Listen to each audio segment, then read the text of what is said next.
Hi everyone, I'm Aditi Rana and today we are starting class 6th Polity Chapter 1 Understanding Diversity। यानी कि आज हम पढ़ेंगे भारत में जो विविधता है, जो हमारे यहाँ डिफरेंट कल्चर एग्जिस्ट करते हैं, आज हम उसके बारे में पढ़ेंगे। So let's begin. India is a country of many diversity, we speak different languages. India एक ऐसी जगह है जहाँ पे बहुत सारी विविधता है, यहाँ पे हम डिफरेंट लैंग्वेज बोलते हैं। फॉर एग्जाम्पल अगर आप पंजाब में रहते हैं पंजाबी बोलते हैं, हरियाणा में हरियाणवी है, बंगाली है, तेलुगु है, डिफरेंट लैंग्वेज आप बोलते हैं, ठीक है। यानी कि लैंग्वेज में यहाँ पे बहुत वैरायटी है। Then we have different types of food, जो हम खाना खाते हैं उसमें भी बहुत ज़्यादा वैरायटी है। अगर आप साउथ की साइड जाएंगे तो वहाँ पे आपको इडली डोसा मिलेगा। पंजाबी जो लोग होते हैं वो स्पाइसी खाना पसंद करते हैं, राइट। तो खाने में भी बहुत यहाँ पे डिफरेंसेस हैं।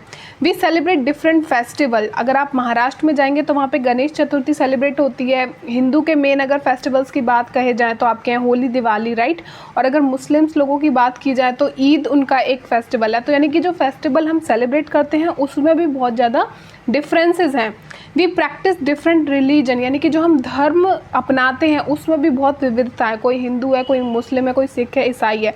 यानी कि यहाँ पे आपको बहुत बड़ी डाइवर्सिटी देखने को मिलेगी इंडिया में, हर तरीके में, चाहे वो आपका खाने का तरीका हो, आपका बोलने का तरीका हो, आप जो त्यौहार मनाते हैं वो, और यहाँ जहाँ पे आप रहते हैं, जो धर्म अपनाते हैं, वहाँ पर भी आपको बहुत ज़्यादा विविधता देखने को मिलेगी।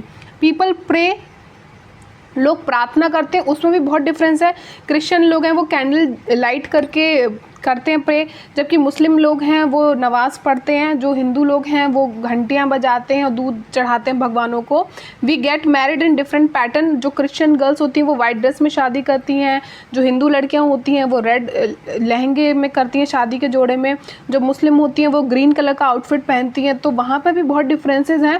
We greet each other in different way. और अगर हम बात करें मिलने की, तो जो हिंदू लोग होते हैं वो नमस्ते करते हैं, जो मुस्लिम लोग होते हैं वो ऐसे सलाम करते हैं, एंड जो क्रिश्चियन लोग होते हैं वो हक करके एक दूसरे को ग्रीट करते हैं। तो यानी कि मिलने का भी जो तरीका है वो बहुत डिफरेंट है यहाँ पे, ठीक है। Now we will talk about what are the advantages of diversity. अगर इतनी डाइवर्सिटी इंडिया में है तो क्यों है, उसकी एडवांटेज क्या है, उसका हमें फ़ायदा क्या है। See, life is not boring. Diversity है, इतना डिफरेंट कल्चर है हर जगह का, इसका एक एडवांटेज तो ये है कि हमारी लाइफ बोरिंग नहीं है। जब क्या होते हैं हम अपने डेली रूटीन से बोर हो जाते हैं तब हम घूमने के लिए कहीं जाते हैं, ऐसे प्लेस पे जाते हैं जो हमारे प्लेस से थोड़ा अलग होता है। आप किसी नई जगह घूमने जाओगे, आप केरला जाओगे, तो वहाँ क्यों जाओगे, क्योंकि वो आपके प्लेस से डिफरेंट है। वहाँ पे आपको नया कल्चर, डांस फॉर्म, रहने का तरीका, ये सब देखने को मिलता है। यही चीज़ें जो हमें अट्रैक्ट करती हैं, इसीलिए तो हम टूर करते हैं लाइफ में, राइट। तो एक एडवांटेज तो ये है। दूसरी एडवांटेज है वी लर्न डिफरेंट कल्चर। हमें डिफरेंट कल्चर सीखने को मिलता है। बाकी जो जगह है वहाँ से हम जब जाते हैं तो वहाँ से कुछ नया सीखते हैं, right. It broaden our thinking pattern. ये जो हमारा थिंकिंग पैटर्न है उसे ब्रॉड करता है। हम जितना ज़्यादा सीखेंगे, जितना ज़्यादा ग्रूम करेंगे, अपने आप को अपडेट करेंगे, उतने बेहतर बनते जाएंगे लाइफ में। What are the two main causes of diversity. इतनी जो डाइवर्सिटी है इंडिया में, इसके दो मेन कारण क्या हैं। First is historical reason, history से संबंधित कुछ कारण है। सेकंड इज जियोग्राफिकल रीज़न, यानी कि कोई जगह कहाँ पे सिचुएटेड है, उसकी भौगोलिक स्थिति क्या है, ये बहुत मैटर करती है ये डिसाइड करने में कि वहाँ पे कितनी डाइवर्सिटी होगी, ओके। यहाँ पे हम दो जगहों का एग्जाम्पल ले रहे हैं, केरला और लद्दाख का। सो let's begin. See, first we will talk about Ladakh. Ladakh is a cold desert. It is covered in snow for a large part of the year. Very little agriculture is possible here. Ladakh क्या है, एक ठंडा मरुस्थल है, एक ठंडा रेगिस्तान है। यहाँ पर साल के अधिकतर दिनों में तो क्या होता है कि बर्फ़ रहती है, तो इसलिए यहाँ पे जो खेती करने लायक जगह है वो बहुत ही कम है। Next, people rear sheep, goats, dogs for meat and milk, and hair of these animals are used to make wool from which pashmina shawls are made. लोगों का जो मुख्य पेशा है लद्दाख में वो क्या है कि ये भेड़ बकरियों का, याक का पालन करते हैं, पालन पोषण करते हैं। क्यों, ताकि वो इनसे दूध और मीट प्राप्त कर सकें। दूध वो डेली बेसिस पे यूज़ कर सकते हैं, और जब ये एनिमल्स को वो खाने के पर्पज़ से, यानी कि मीट के पर्पज़ के लिए भी यूज़ करते हैं। और जानवरों के जो बाल होते हैं उससे ये लोग वूल बनाते हैं, उससे ये ऊन बनाते हैं, और बाद में वही जो अच्छी क्वालिटी का ऊन होता है उसे यूज़ किया जाता है पश्मीना शॉल्स को बनाने के लिए। In ancient time, it was considered a good trade route as it had many passes through which travelers carried textile, spices, raw silk, carpets, etc. Etcetera. पुराने समय में जो लद्दाख है इसे व्यापार के लिए एक अच्छा रास्ता माना जाता था, क्योंकि यहाँ छोटे छोटे दर्रे हैं। तो होता क्या था, जैसे एक लॉन्ग रूट से आप जाएंगे आपको ज़्यादा दिन लगेंगे, ज़्यादा समय लगेगा, वहीं आपको एक छोटा शॉर्टकट मिल जाए तो आपका टाइम भी बचता है और जो ट्रैवल करने की कॉस्ट आती है वो भी बच जाती है। तो यहाँ जो दर्रे हैं उनकी वजह से व्यापारियों को एक अच्छा रास्ता लगता था और यहाँ से होते हुए वो मसाले, सिल्क, कारपेट ये सब ले जाते थे। ठीक है, next, Buddhist reach Tibet by Ladakh, so Ladakh is also called little Tibet. Buddha जो लोग थे वो लद्दाख से होते हुए ही तिब्बत तक पहुँचे थे, इसलिए जो आपका लद्दाख है उसे छोटा तिब्बत भी कहा जाता है। Islam was introduced here 400 years back, जो इस्लाम धर्म है वो यहाँ पे 400 साल पहले आया था। So it has significant Muslim population and Buddhist. यही रीज़न है कि लद्दाख में आपको मुसलमानों व बौद्ध धर्म के अनुयायियों की अच्छी खासी संख्या देखने को मिलेगी। Ladakh has rich oral tradition of songs and poems. Ladakh में आपको ओरल ट्रेडिशन मिलेगी कि वहाँ पे बहुत ज़्यादा गाने गाए जाते हैं, पोएम्स गाई जाती हैं, और तिब्बत का जो नेशनल एपिक है केसर सागा यहाँ पे परफॉर्म भी किया जाता है। और जो मुस्लिम और बुद्धिस्ट लोग हैं वो दोनों ही पसंद करते हैं वहाँ के ट्रेडिशनल सॉन्ग्स और पोएम्स को गाना। Next is Kerala. It is a state in the south west corner of India. India के साउथ वेस्ट में आपको केरला दिखाई देगा। एक तरफ तो इसके समुद्र है, one side it is surrounded by sea, on another side hills. एक तरफ तो हिल हैं, पहाड़ियाँ हैं, दूसरी तरफ क्या है, समुद्र है। Spices like pepper, cloves, cardamom are grown on the hills which attract traders. यहाँ पे क्या होता है, पहाड़ियों पे आपके मसाले उगाए जाते हैं, जैसे आपकी काली मिर्च है, लौंग है, इलायची है, ये सब उगाया जाता है, जो कि अट्रैक्ट करता है, किसे आकर्षित करता है, अपनी और व्यापारियों को आकर्षित करता है। As you can see the images के यहाँ पे कौन कौन से स्पाइसेस उगाए जाते हैं केरला में, आपके हैं काली मिर्च, लौंग और इलायची। ठीक है, nearly 2000 years ago traders bring Christianity to India through Kerala.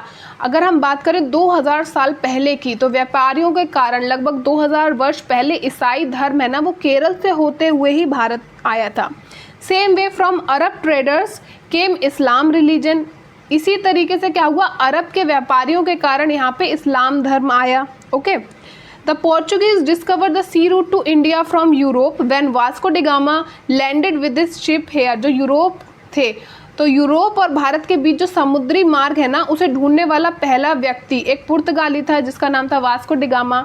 और उसका जहाज पता है आपको कहाँ आया था, वो भी सबसे पहले कहाँ आया था, केरल में ही आया था, जिसके बाद भारत में यूरोपीय संस्कृति भी आ गई। So people in Kerala practice different religions such as Judaism, Islam, Christianity, Hinduism, Buddhism, etc. इसलिए केरल में कई धर्मों को मानने वाले लोग रहते हैं, जैसे यहूदी, इस्लाम, ईसाई, हिंदू, बौद्ध, अलग अलग धर्म को मानने वाले लोग केरल में रहते हैं। The fishing nets used here look exactly like the Chinese fishing nets and they are called चीना वाला। केरल के तटीय इलाकों में जो मछली पकड़ने का जाल इस्तेमाल होता है ना वह चीन के जाल जैसा दिखाई देता है, इसलिए केरल में इसे चीन वाला कहते हैं। Even the utensil used for frying is called the cheena chatti and it is believe that word come from China. तलने के लिए जो इस्तेमाल किया जाने वाला बर्तन है वो भी उसका नाम है चीना चट्टी, और इससे पता पड़ता है कि केरल और चीन के बीच पुराने समय में संपर्क रहा होगा। And main food here are rice and fish, क्योंकि ये समुद्र के पास की जगह है, यानी कि आपको चावलों को बहुत ज़्यादा पानी चाहिए होता है, तो यहाँ पे चावल बहुत होता है, प्लस यहाँ पे लोग फिश खाना बहुत पसंद करते हैं।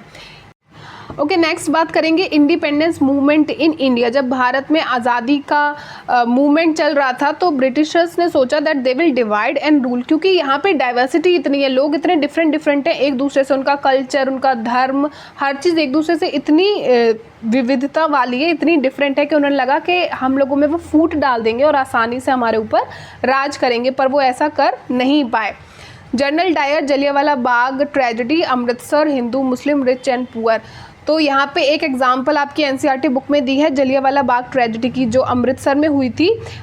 उस टाइम जनरल डायर थे जिन्होंने वो ऑर्डर दिया था शूट एट साइड वाला, तो वहाँ पे हिंदू भी थे, मुस्लिम भी थे, गरीब लोग भी थे, अमीर भी थे, यानी कि ठीक है इंडिया में बहुत डाइवर्सिटी है लेकिन फिर भी हम लोग क्या कहते हैं, हम सब में यूनिटी है, हम सब मिलजुल के रहते हैं। Indian diversity has always been recognized as a source of its strength. India में इतनी जो विविधता, इतनी वैरायटी है, उसे हमारी एक स्ट्रेंथ माना गया है हमेशा। Okay, in his book the discovery of India Jawaharlal Nehru talks about unity. अपनी किताब डिस्कवरी ऑफ इंडिया में जवाहरलाल नेहरू बात करते हैं यूनिटी की। Unity is from with in tolerance and compassion. ठीक है, इंडिया में बहुत अलग अलग धर्म जाति के लोग रहते हैं, हम बाहर से अलग दिखते हैं, हमारे खाने पीने का तरीका अलग है, हमारा कल्चर अलग है, पहनावा अलग है, लेकिन अंदर से कहीं ना कहीं हम सभी कनेक्टेड हैं। Okay, so unity is in with in, हमारे अंदर है unity. He coined the phrase unity in diversity, और ये एक फ्रेज दिया है इन्होंने, यूनिटी इन डाइवर्सिटी यानी अनेकता में एकता। तो ये वर्ड किसने दिया है, जवाहरलाल नेहरू ने, और अपनी बुक डिस्कवरी ऑफ इंडिया में उन्होंने यूनिटी की बात करी है। India's national anthem is composed bye Rabindranath Tagore that express the unity of India. और अगर हम बात करें हमारी नेशनल एंथम की, जिसे लिखा है रविंद्रनाथ टैगोर ने, तो उसे भी जब हम रीड करते हैं तो हमें फील होता है कि हमारी इंडिया में कितनी डिफरेंसेस हैं लेकिन फिर भी हम सब एक हैं, यूनाइटेड हैं। That was all about chapter 1। Thanks for listening.